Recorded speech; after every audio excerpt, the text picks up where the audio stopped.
My grandfather, Roger Kohler, he was a quiet guy, but the phrase, "still waters run deep," definitely applied. I called him Papa, but all the adults called him by his nickname, Rod. I have such fond memories of being out in the garage with him as he was working on something, listening to polka music, and of course he had a beer. Later in the evening, he'd retire to his den where he would listen to classical music. Tchaikovsky, Rachmaninoff, Tommy Dorsey, and Richard Rodgers' Victory at Sea were all favorites. It was the first time I had ever heard music like that. He was a big influence on me, and we both shared that love of music. So it was a big loss when he passed in 1989.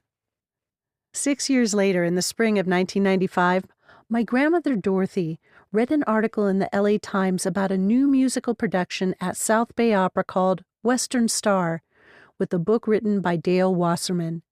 She turned to me and my husband Steve and said, "Dale Wasserman, your grandfather had a friend with that name." I told her that my friend Bonnie was actually one of the leads in the production of Western Star. So she went to the cabinet, pulled out an old photo album, and there were photos from around probably the mid-1930s of my grandfather and his friends in those old-timey bathing suits. My grandfather had written 3 dash question mark at the bottom of the photo. We can only assume he meant the 3 amigos. My grandfather Rod was on the right. My grandmother didn't know who the guy in the middle was, but on the left, without a doubt, the guy holding the ukulele was Dale Wasserman. She recalled that both Rod and Dale attended Manual Arts High School in Los Angeles, and the photos were taken at Redondo Beach, where they'd taken the Pacific Electric red car from South Central LA to enjoy a day at the beach. But Rod had lost track of Dale. As a side note, the red car lines covered an expansive part of Los Angeles and wonderfully made most places accessible to everyone, including the beach. But of course, when automobiles entered the scene, it took over, and the red cars began to dwindle and actually ceased operations in 1961. Many Angelinos still mourn their disappearance. So I called my friend Bonnie, and she said that Dale Wasserman was actually involved in the show since it was being workshopped. She talked to Dale during one of the rehearsals and said her friends had a photo of her grandfather with a friend named Dale Wasserman and wondered if it was him. At the mention of the name Roger Kohler, Dale's face lit up, she said, and he said, "Rod, he taught me how to drive." He told Bonnie that he'd be happy to meet with my husband and I. So we met him after one of the performances and brought the photos. He was probably in his late 70s and not in great health.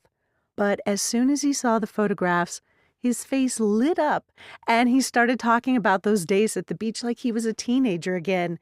He remembered all the details, even remembered joking with one of the girls in the photo who wouldn't go on a date with him.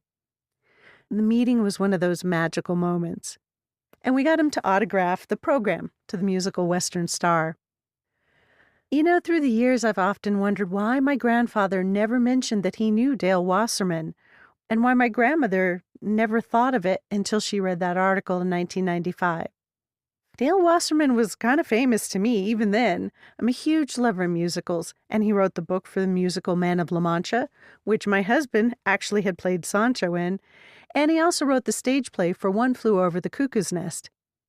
When Dale passed in 2008, the New York Times did a big article, and I found out for the first time that he'd been orphaned at 10 years old and then sent to the Midwest to live with relatives. But I guess he loved trains more than school, and he ran away and became a hobo. In his words, a wanderer who works. But then he stopped hoboing when he was in Los Angeles and got a job at a theater. And this is where the plot thickens. While my grandmother said Rod and Dale met at high school, I recently found a journal in my grandfather's hand about the time that he also was riding the rails and being a hobo. And as I can find no records of Dale attending Manual Arts High School, I think this is actually where they met, riding the rails, being hobos together. My grandmother probably just didn't want to tell me that part of it. Thank you for listening, and I hope you enjoyed this story of my grandfather Roger Kohler and his friend Dale Wasserman. This is Sheryl Hartman.